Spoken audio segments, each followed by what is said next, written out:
Right, we're going to change the style a little bit now. We've heard from a government agency, we've heard from academia. The next speaker joined us at the very first IoT Security Summit back in 2015 at Bletchley Park. He's always good value for money. He's got a style of his own. In fact, is it still the Ken Munro show that you do? Yeah, it's still the Ken Munro show. But just a real quick point. Actually, Ken normally talks about pen testing and hacking, ethical hacking. He's a founder and partner in Pentest Partners, but he also regularly participates in hacking challenges, you know, at some of the really big shows like IOSM, Black Hat, and 44Con, etc. But Ken offered us, I think, about 3 different talks. This one is a bit different from what we usually get Ken to talk about. We want to talk about privacy.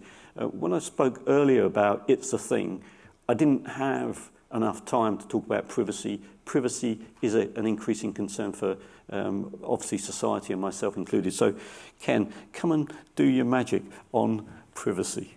Thank you. Appreciate it. Back to your point, actually. Do you know what? I often bring random stuff along with me. And you wouldn't believe this, but I ended up unintentionally bringing a car charger with me. Sort of random things you do. And guess what's inside it? To your point, Raspberry Pi 3 compute module, complete with a lack of root of trust. So, of course, you can just pop out the module into a reader, get the user's Wi-Fi keys, VPN keys. How random. I didn't even mean to bring this, but that's another story. Now, who did I mean to bring? Well, I'm going to bring a few technological friends with me, but I want to start with a quick intro. Who am I? I've spent probably the last 10 years working with a team, an amazing team at Pentest Partners, looking at IoT security. Over the years, we've caused some problems. I'm amazed you've invited me back, John. Every year I come and cause trouble for the industry, which is a real problem. And actually, funnily enough, 2015 in Bletchley Park, I seem to remember a bit of the ceiling fell on me during the talk. But anyway, that's another story. Talking about privacy, maybe going back 10 years, do you remember a story about Samsung smart TVs listening to you? It was our work. So I'd seen something about the terms and conditions that said you shouldn't say things around your TV, and thought, hang on a minute, hold my beer. Went home, took the TV off the wall, took it to work, much to the confusion of my wife. Why are you taking our telly to work? Anyway, Samsung TV, jacked it into the network and started looking to see what was actually happening. And that TV was voice controlled, the idea to make it easy so you didn't pick up the remote control. What did we discover? That it was listening to you all the time. It had a wake word, but it was continually sending your audio to be decoded. There wasn't enough decoding power on the TV itself, so it was doing the heavy lifting offline. It was sending the data to a third party called Nuance Communications. You're probably familiar with them. And it was sending that data across the pond to the USA to be decoded in plain text. So it didn't ask for our permission to do this, sent it across to a third-party country, and did it in the plane as well. Now, it did finally get fixed, but that was not long after that. We then ruined their smart refrigerators as well. But hey, we won't talk about that because I'll just get everyone into even more trouble. Now, I want to really talk about privacy, and I'm going to start going back to where I very first started with my amazing friend, My Friend Cayla. I want to show of hands. Who knows about My Friend Cayla? Yes! The word is out. Look, those of you who haven't met her, she's wonderful. She was the world's first interactive talking kids dolly. How did she work? Microphone speaker, kid talked to her, she listened. She could then answer questions, so offered a degree of interactivity. Now, she didn't do the heavy lifting herself. Just like that TV, she connected over Bluetooth to a smartphone where it did some local question and answering. And if it didn't have the answer, it would then do some voice decoding, offload it to Nuance Communications across the pond, in the clear, to turn it back into text and bring it back to you. So we've got privacy problems before we've even started. But how does she offload the data? Well, microphone to listen to you, speaker to speak to you, Bluetooth connection to your smartphone. As you probably well remember, she is in fact a Bluetooth headset. So you can pair it to your phone, and you can genuinely take phone calls on the dolly if you so wish. But you do get some weird looks. I've tried. Anyway, first problem, that Bluetooth connection. Uses Bluetooth Classic, BT-EDR. There is no pin on that connection. Unlike your hands-free car kit, which uses Bluetooth BLE numeric comparison, there is no pin, which means that anyone within range can connect to her and enable the microphone. Bug your kids. Privacy nightmare. Can enable the speaker. Can speak to your children. Privacy nightmare. Next door flat, next door neighbor, street outside. So, of course, we put this to the manufacturer because we're ethical and responsible, remember, told them privately and said, we found a bug. We think this is a real problem. Nah, it's not an issue. Don't worry about that. So fine. So we thought we'd take her a bit further. She just listens all the time. So we started reversing engineering her a little bit more. So we pulled apart the mobile app. Very straightforward to do, easy to unpack. And the thing that really interested me, first of all, was the fact there were a bunch of placed adverts from retailers. So if you asked her about toys, she'll advertise Toys R Us back in the day. But also, the one that really intrigued me was that database table, Z-Badword. Now, if you actually go and look at the box, it says that she's child-safe, internet-friendly, great, love that, and intimated that if the kids swore at the dolly, it would tell them to speak to their parents. Lovely idea. I'm like, hang on a minute, how does the dolly know what a swear word is? And that is what Z-Badword is all about, is a list of 1,536 really good swear words. Brilliant. So that's how she knows about swearing. Of course, the hacker's nest is now going, hang on a minute, what happens if we delete that database table, recompile the app, re-sign it, load it back to the dolly, and bang, now she swears like a docker. Love Cayla. She was great. And we did a couple of years of talking about My Friend Cayla with the objective of trying to get people to listen about IoT security. But frankly, it mostly fell on deaf ears. People laughed, but nothing really changed. So in the end, we put Cayla back in her box and forgot about her. And then I got approached by the Norwegian Consumers Council, who said, hang on a minute, we found something similar. We'd actually like to work together. Can we see if we can make things change? Can we drive behaviors? So I spent some time in Norway, and we briefed the Norwegian government. We actually got a little bit of response from the vendor. They actually decided to fix the bug that we found by encrypting the database, but encrypted it with a static key, which meant once you knew the key, you could decrypt it all over again. What they should have done is rekeyed on installation, but they didn't. If you go through the Wikipedia article, by the way, this is quoted as a prank. Yes, get in. Anyway, so together we started trying to draw some attention. So we got Cayla to swear on the BBC for Rory Cellan-Jones. That was good. Got a bit of attention from that. And then we took her to the EU Parliament and we got her to swear to some MEPs. And then we took her to Capitol Hill and we got her to swear to some senators. And then we took her to Germany and she swore at some German regulators. And finally, she was banned by BNetzA, the German telecommunications agency. She violated a spying rule from, I think, 1947, and she was banned overnight, which made it really awkward because I quite like doing the talk about Cayla, but I can't do it in Germany anymore because you get a 25,000 euro fine just for owning her. Bad day. Anyway, regulatory change started to happen. Probably the first that I saw happen was California Senate Bill 327, which quoted our work on My Friend Cayla as being the inspiration behind the bill, which was great. We started to see change. We started to see change in the UK with things like the PSTI. We started to see the EU CRA arrive. Great. Finally, banging the drum for long enough, maybe things will change. But then I saw everything go backwards again. By the way, this is the manufacturer. Their website's been defaced. I've got no idea who by. But yeah, that's the last remaining aspect of My Friend Cayla. She's still there. You can't buy her anywhere anymore. Secondhand. It's usually you're competing with me on eBay if you ever find her, by the way. Anyway, I thought things would improve. And then in 2022, Fisher-Price Mattel released the Fisher-Price Chatterbox phone. I don't know if you're old and grey like me, you probably had one as a kid. Mine was wooden. My kids had one that was plastic, but then Fisher-Price made a smart one, geared up to adults, but they released it before Christmas. And the idea being you could connect this phone, of which I have 6, unsurprisingly. You can connect it to your phone. You can genuinely connect it to your smartphone and make phone calls using the rotary dial. My kids haven't got a clue what that dial does, by the way. But hey, they made exactly the same mistake as My Friend Cayla 8 years, almost a day later. We're not learning. The Bluetooth connection was always available. There was no pin. Anyone could connect that phone within Bluetooth range and bug on us. They could invade our privacy. I do not like this. The thing that really cheesed me off, though, is we disclosed it privately to Fisher-Price Mattel. They stonewalled us. We asked a journalist to go and talk to them. They didn't really respond to journalists and say, this is a product for adults only, don't worry about this. And then, a year down the line, silently fixed the bug on their next release without acknowledging it and without any consideration for the existing customers who bought tens of thousands of these. They'd left them to rot, and I do not like that. That's why I like to shine a light on this. I'm often asked about the bits that really bother me about smart devices, and to be honest with you, it's stuff with cameras and microphones that really get me. Stuff that can identify me, that can leak personal information about me, my voice, footage, and that's when this little device popped up. It was a Swan camera. Swan had a good reputation for doing security reasonably well, but had made an oversight. We bought one of these. It's a CCTV camera, rechargeable. You pop it up inside or outside your house. It's got a camera, microphone, and the speaker, so if you see someone at home trying to burgle you, you could shout at them. Brilliant. Unfortunately, the way they were identifying these devices was purely by device ID. Now, obviously, authentication and authorization for a device is hard because we can't ask it for a password. It's got to be loaded in the factory. Hopefully, it's long unique. Unfortunately, the device ID for these things looked to be generated from a component of the device MAC. Why?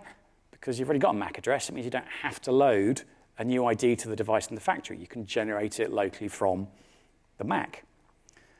So we trapped it. And we intercepted it, and we asked a friend who had one, said, look, can we use your device ID? Another security researcher, a guy called Scott Helm, really cool guy, said, can we have a go at your camera? He said, yeah, here's my device ID. So we simply switched the requests around for his ID and discovered he's got way more better Lego than we do. And that was the entire authorization process. We just switched the IDs. You could see they were largely sequential, very predictable. And as a result, we now had access to his footage, his microphone, and his speaker. And that's not acceptable. I really think we could do better. In fairness to Swan, once it was alerted to them, they very quickly fixed it. It took them about 2 days. It turned out largely to be the back-end platform provider rather than Swan themselves. But we talked about supply chain earlier. Who's responsible? And then we're going to go back into the realms of kids. And I like to position this as the last hurrah for the UK and the Eurovision Song Contest. We don't do very well, do we? I think largely we could do with a bit of a leg up to win Eurovision again. And this is a method to do so. So you might remember a little while back we looked at kids' tracker watches. If, like me, you're a bad parent, you take your kids to the play park, they disappear off and play, and you start looking at your phone or read the paper or whatever, and you look up and they've disappeared. And they're probably just around the corner out of sight. But the idea of these tracker watches was that you could have a little mobile app, give the kid the watch, and you can track your child so you know where they are. Fantastic. We can relieve ourselves of all our parental responsibilities from looking after our kids. Happy parent, right? Unfortunately, that little watch is actually a mini cell phone. It's a mobile phone with a SIM inside, and it simply transmits your location data to an API, to a platform which your mobile phone then talks to, and then you can see where your child is. And you can do cool stuff like set up a geofence if they leave it, etc. It's just a phone. It's provisioned through your mobile app. And unfortunately, through an authorization fail, through a lack of attention to detail, they got the authentication right, they gave you a token, but the token wasn't properly authorized. It gave us complete access to every single user's kid's watch.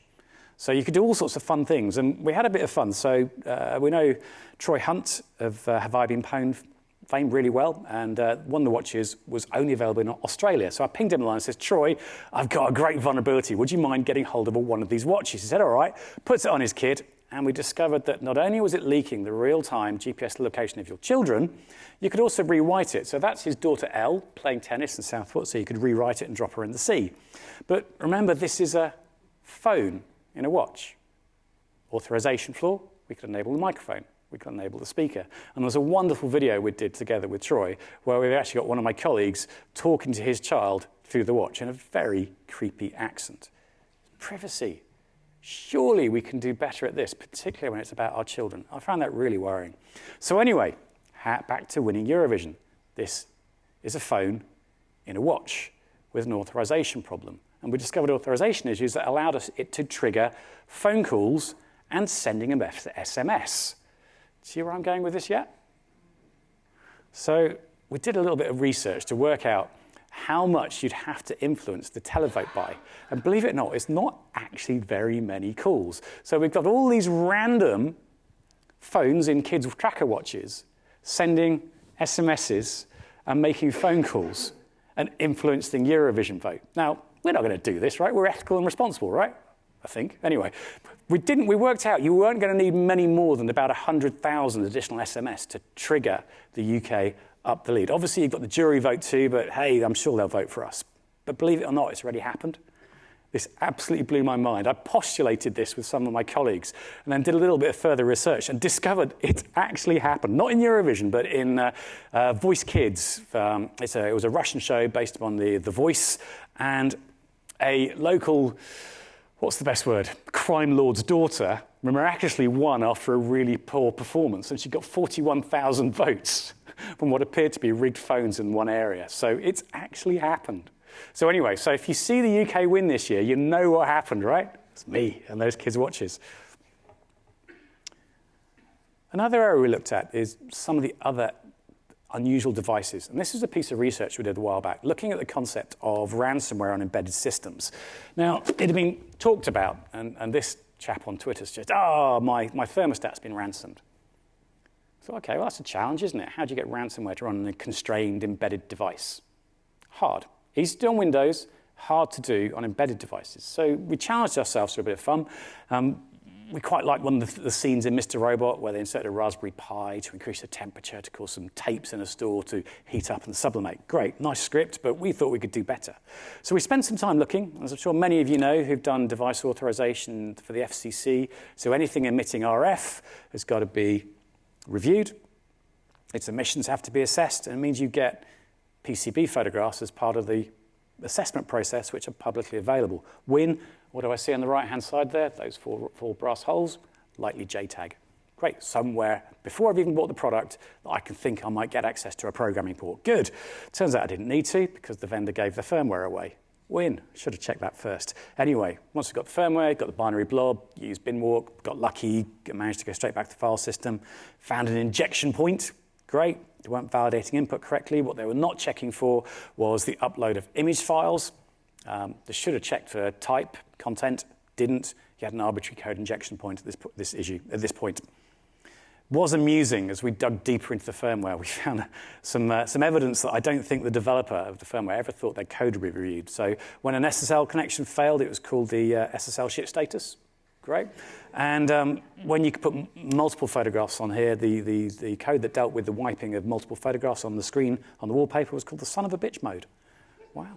Still buy that thermostat on Amazon if you want. But anyway, to my point, the original research we did a world-first proof of concept. Can we run ransomware on an embedded constrained device? Yes, we did that. What we didn't really talk about at the time was that we also had control over the microphone and speaker. So the first thing we thought, well, hang on a minute. We can now run arbitrary code. We can get that speaker doing anything we want. So we drove it up into like the 2,000 hertz range, which is outside of human audio, but inside the audible range of cats. So we could really piss your pets off without you realizing why. But we could also enable microphones and port data externally. So we've ransomed the device, taken control of it, and now use it to bug on you inside your home as well. Nuts.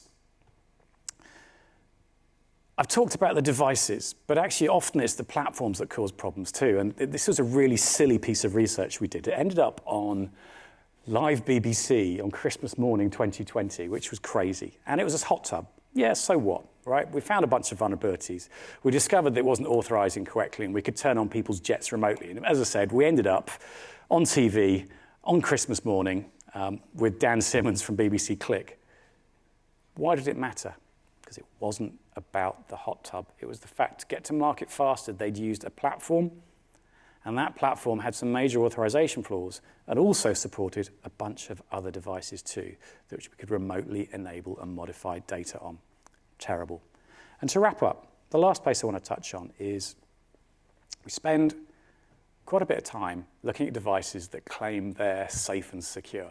So if you want my attention or my team's attention, market your device as unhackable, please. You'll have my undivided attention. So this was a car alarm, and again, I want to talk more about the privacy side of this, because we discovered that you could unlock the car. There was an authorization flaw that meant you could actually go and geolocate cars, drive behind them, immobilize them, and unlock the doors. Great, not great for your cybersecurity.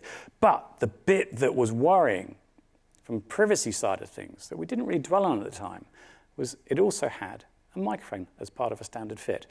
Reason why? Very much like the European eCall regulations, with a high-impact crash, it automatically calls the emergency services. This alarm can do that for you too. Unfortunately, if you remember your DTMF, you could easily, remotely, enable the microphone and listen to everything that's going on in the car. And I don't know about you, I say things in the car that I don't want other people to hear. And it wasn't just Russian brands. It was also Viper, which is known as Clifford in the UK, so a really big brand too. And I'm going to leave you with something that made me chuckle. We found a smart connected garage door opener.